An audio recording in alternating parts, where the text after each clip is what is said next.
Hello, financial fans. It's Black Friday of 2021, and Wall Street is having a sale. And the stocks were down today, a little over 2% for most of the stocks that I follow. And that's a time to buy. It makes us feel bad about how the numbers are going down, but actually, that's a time you want to get in. And there are many stocks, most of the stocks that I follow would probably be good buys for today. I'm not a financial advisor, and any money you invest in stocks can be lost.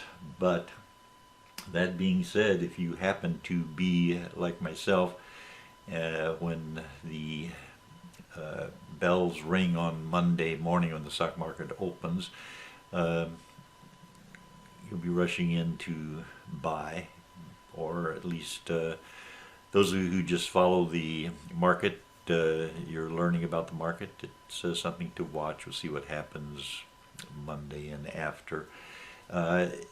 If Black Friday has good numbers for retailers, whether online retailers or for the brick and mortar type retailers, that will bring probably most of the market up. And there are four stocks we'll look at today, stocks to consider. And I do have all of these in my portfolio, and I think they all were down today. I think I had like two or three stocks that were up a penny or two today, but it was a down day on Wall Street, but that's a good thing for buyers. So let's begin. We'll take a look at of the stocks we're going to look at today to consider. Start off with good old General Motors. And General Motors symbol is GM, closed today. This is Good Friday, so it closed early today. $60.17 per share. It lost $2 per share, and that's about 3.25% on the day.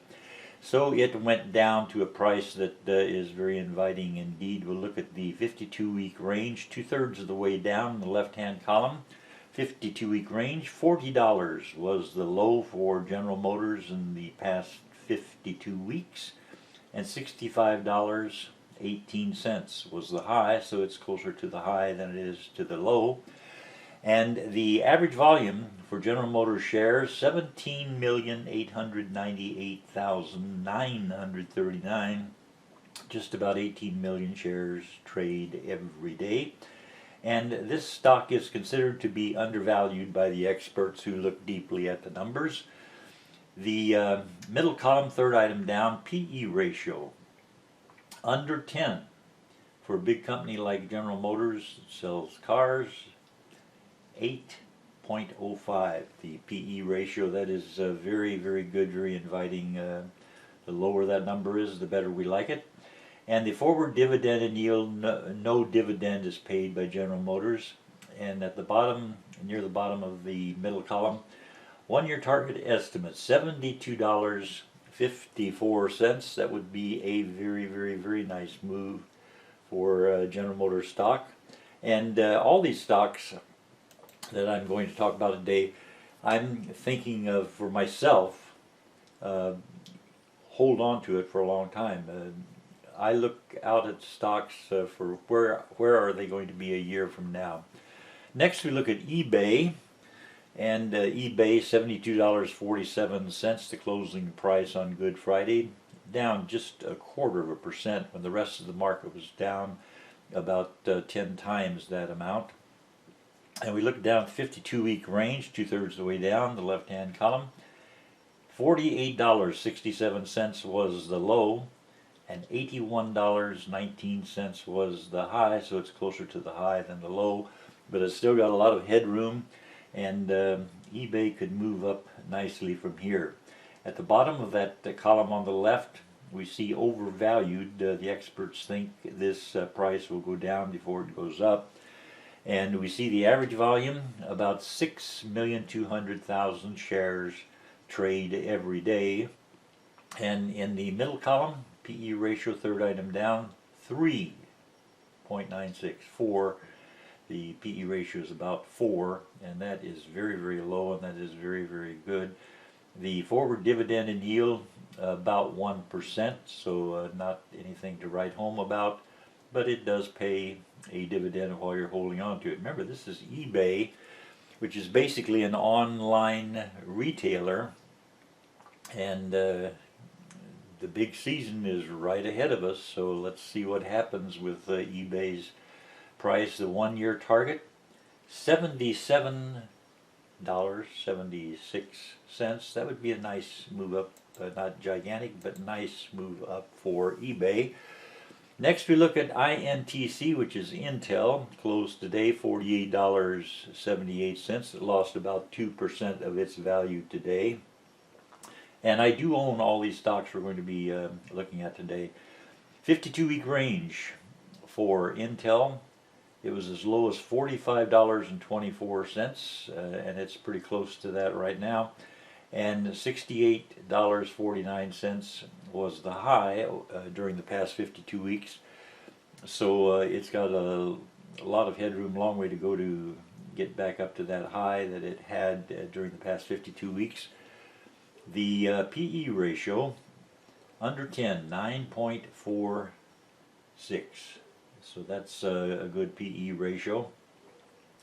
And the forward dividend and yield, 2.79%. That's a respectable dividend to be receiving while you're holding on to the stock.